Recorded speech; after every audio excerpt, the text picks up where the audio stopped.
konsentrasi larutan. Jadi, konsentrasi larutan ini menyatakan berapa banyak jumlah dari zat terlarut yang terdapat di dalam larutan. Oke, contoh, kalau kita punya larutan gula dalam air, jadi yang dinyatakan dengan konsentrasi itu adalah ketika kita menghitung berapa banyak kadar gula yang ada di dalam air tersebut, itu yang disebut dengan konsentrasi. Kalau dia banyak berarti konsentrasinya pekat, kalau dia sedikit berarti konsentrasinya encer atau kecil. Nah, satuan konsentrasi dalam kimia itu ada beberapa jenis, mulai dari yang pertama yang kita kenal dengan nama fraksi mol. Fraksi mol atau dilambangkan dengan X. Fraksi itu bagian, artinya bagian mol. Berapa banyak bagian molnya? Oke. Jadi di sini karena konsep larutan itu merupakan gabungan antara zat terlarut dengan pelarut, berarti fraksi mol di sini kita juga punya dua bagian, yaitu ada fraksi mol terlarut dan ada fraksi mol pelarut. Yang pertama ada fraksi mol terlarut atau yang dilambangkan dengan XT. Yang kedua, ada yang namanya fraksi mol pelarut atau yang dilambangkan dengan XP. Nah, kalau kita mencari fraksi mol, berarti kita bandingkan molnya. Jadi kalau fraksi mol terlarut berarti mol terlarut per mol total. Total berarti pelarut tambah terlarutnya atau terlarut tambah pelarut. Nah, bagaimana kalau fraksi mol pelarut? Berarti fraksi mol pelarut mol pelarut per nanti mol total. Mol totalnya mol terlarut ditambah mol pelarut. Jadi di sini konsepnya kalau yang ditanya terlarut berarti mol terlarutnya yang di atas. Kalau yang ditanya fraksi mol pelarut berarti mol pelarutnya yang di atas. Nah, untuk pembaginya di bawah itu sama-sama mol total. Nah, satu lagi konsep di sini. Dalam fraksi mol total itu harus sama dengan 1. Jadi XT ditambah XP itu hasilnya akan sama dengan 1. Oke. Nah, kemudian di sini kita juga harus ingat, kita punya N di sini. Oke. Jadi di sini remember again bahwa N itu sama dengan mol. Kita nyarinya sama nanti dengan massa, yang satuannya gram per mr.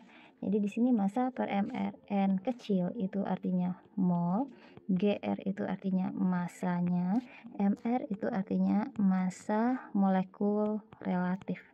Atau massa molar juga boleh nanti, massa molekul relatif. Nah, jadi kalau misalkan kita lihat di sini ada embel-embel T-nya, berarti itu terlarut, berarti mol terlarut, artinya massa terlarut per mr dari terlarut.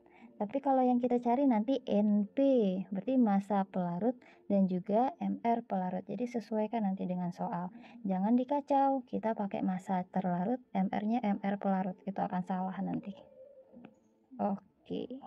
Berarti di sini yang pertama XT NT per NT ditambah NP, XP sama dengan NP per NT ditambah NP, XT ditambah dengan XP nanti sama dengan 1. Oke, itu dia konsentrasi yang pertama. Oke, sebelum lanjut ke contoh soal, kita bahas MR dulu atau massa molekul relatif. Nah, gimana cara mencari MR? Jadi cara untuk mendapatkan MR itu gampang sekali karena pada dasarnya MR itu merupakan gabungan daripada AR. Gabungan dari AR. Jadi MR itu kan massa molekul relatif. Jadi molekul, kalau AR itu massa atom relatif. Jadi kalau dia molekul, berarti MR-nya gabungan AR aja. Contoh, kalau kita mau cari MR dari H2O, berarti tinggal gabungkan AR dari H dengan AR dari O. Nah, tandai di sini jumlah unsurnya juga. H2O berarti H-nya ada 2, berarti AR H kali 2, O-nya cuma 1, berarti cuma kali 1 aja. Jadi, untuk nilai AR kita bisa temukan nanti di tabel periodik unsur kalau soal tidak memberitahu. Jadi, ARH itu udah ada ketetapannya, nilainya 1. Nah, kalau ARO itu 16, berarti 1 kali 2 tambah 16. 1 kali 2, 2 ditambah 16, berarti MR dari H2O adalah 18. Nah, contoh lain, kalau kita mau cari MR Na2SO4, berarti di dalamnya ada Na, kemudian ada S, kemudian ada O. Nah, silahkan hitung unsur. Na2, berarti Na-nya ada 2, berarti Na-nya kali 2. S-nya 1, O-nya 4, berarti O-nya dikali 4. Oke, ARNA dalam tabel periodik itu 23 kali 2, tambah S-nya 32, tambah O 16 dikali 4. 23 kali 2 dapat 46, ditambah 32, ditambah 64. Maka kita akan dapat nanti hasilnya 142. Nah, lanjut yang ketiga contohnya, MR dari Mg NO3 2 kali. Nah, gimana kalau kita ketemu sama senyawa yang ada kurung-kurungnya kayak gini? Nah, konsepnya di sini menghitungnya dua yang ada di luar kurung ini milik bersama yang di dalam kurung. Berarti N-nya dikali 2, O-nya juga dikali 2 nanti jumlahnya.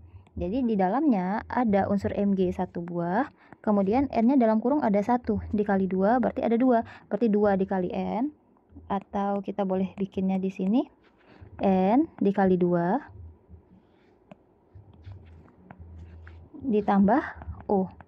O-nya 3 kali 2, berarti dikali 6. Tinggal jumlahkan. Masukkan dulu AR-nya. Mg 24, N itu 14 kali 2, O 16 kali 6. Berarti di sini 24 ditambah 28 ditambah di sini nanti 96. Kita akan dapat 148. Itulah cara untuk mencari MR. Oke, jika AR-nya diketahui berarti itu lebih gampang. Jika tidak diketahui AR-nya berarti pedomani nanti yang ada di dalam sistem periodik unsur. Nah, ini yang harus diingat. Oke, sekarang kita masuk ke contoh soal. Jadi contoh soal. Sebanyak 27,2 gram CaSO4 dilarutkan ke dalam 90 gram air. Fraksi mol larutan CaSO4 adalah. Berarti di sini kita lihat dulu yang diketahui di soal itu kira-kira apa aja. Pertama, CaSO4 dilarutkan dalam air. Dapat berarti terlarutnya CaSO4, pelarutnya berarti air. Ada gram di sini. Gram berarti satuan massa. Berarti ini massa dari terlarut, ini merupakan massa dari pelarutnya. Nah, AR ini fungsinya nanti untuk mencari MR. Oke, jadi AR untuk mencari MR. Kemudian fraksi mol, berarti yang ditanya di sini X. Nah, X apa? XTK atau XP? Lanjutkan lagi baca soalnya. Fraksi mol larutan CaSO4. CaSO4 tadi terlarut, berarti yang ditanya di sini adalah XT. Oke, sekarang kita jawab. Konsep XT, cara mencarinya sama nanti dengan NT per NT ditambah NP. Nah, N-nya belum ada, berarti kita cari N dulu. Untuk cari N, kita butuh massa sama MR. Massanya udah ada, MR-nya belum ada. Jadi kita cari dulu MR. MR dari CaSO4, Ca-nya ada 1, S-nya ada 1, O-nya ada 4. 40 tambah 32 tambah 16 kali 4. 40 berarti 72 ditambah di sini 64, dapat di sini 136. Nah, MR dari H2O. Dia bilang tadi dalam air, berarti H2O ya. Dapat MR-nya di sini 18, walaupun AR-nya nggak diketahui. Konsepnya air itu H2O, berarti MR-nya 18. Nah, sekarang tinggal mengubah data-data yang ada menjadi NT-nya. Jadi di sini NT sama dengan massa terlarut 27,2 per MR-nya 136. Berarti di sini kalau kita lihat dapatnya 0,2 per 1 ya. Berarti dapat di sini 2 per 10 dapat 1 per 5. Kemudian NP kita dapat di sini 90 per 18. Nah, sekarang kita masuk ke perhitungan. Kalau kita bagi 2, ini dapatnya 90 dapat 5. XT NT-nya 1 per 5 per 1 per 5 ditambah 5 sama dengan 1 per 5 per 1 per 5 ditambah 25 per 5. Berarti di sini jadi 1 per 5 per 26 per 5. Boleh dicoret ya, dapatnya 1 per 26. Itulah si XT. Kalau ditanya XP berapa? Tinggal 1 dikurang 1 per 26. Dapatnya nanti 25 per 26. Karena total XT sama XP harus sama dengan 1. Oke, itu dia contoh soalnya. Oke, kita lanjut ke contoh soal yang kedua. Nah, contoh soal yang kedua, di sini fraksi mol 6,4% naftalena, MR-nya 128 dalam benzena yang punya MR 78 adalah. Artinya, kalau ada naftalena dalam benzena, berarti naftalena dimasukkan ke dalam benzena. Berarti naftalenanya ini sebagai zat terlarut. Sementara itu benzenanya sebagai pelarut. Nah, di sini nggak ada massa, yang ada cuma persen. Berarti persennya itu akan kita konversi ke massa. Oke, kita jawab soalnya. Jawab. Tadi dia bilang ada 6,4%. Persen per 100, artinya totalnya 100 nanti. Berarti ada 6,4, 100 kurang 6,4 dapat 93,6. Berarti 6,4-nya ini milik naftalena, milik terlarut, 93,6-nya ini milik bensin. Nah, oke, konversinya karena di sini tidak diketahui massa total, berarti persen bisa langsung kita ubah jadi gramnya di sini. Berarti ada 6,4 gram sama ada 93,6 gram bensinanya. Tinggal di sini kita masukkan ke rumusnya, fraksi mol naftalena, berarti kembali lagi XT, jadi NT per NT ditambah NP. Nah, kita cari dulu. NT sama dengan naftalenanya 6,4 per MR-nya 128. Dapat di sini nanti 0,05. Kemudian NP, ini satuannya mol, NP-nya berarti 93,6 per nanti 78. Kita dapat 1,2, satuannya juga mol di sini. Tinggal masukkan ke dalam rumus, NT-nya 0,05, NT-nya 0,05 tambah NP-nya di sini 1,2.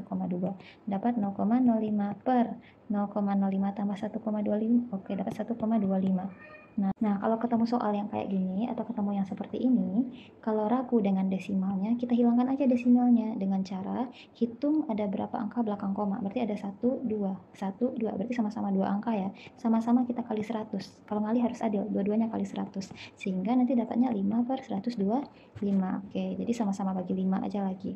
5 bagi 5 dapat 1, 125 bagi 5 dapat 5. 1 per 25, 0,04. Berarti ini dia yang merupakan fraksi mol naftalina yang ada di dalam benzena. Itu dia contoh soal yang kedua. Nah, untuk contoh soal lainnya, kalau misalkan ada teman-teman atau adik-adik di sini yang terkendala, itu boleh komen atau tulis aja di kolom komentar. Nanti kita bahas, kita bikinkan videonya, kita upload lagi. Oke semuanya, thank you for watching and see you in the next video. Bye bye.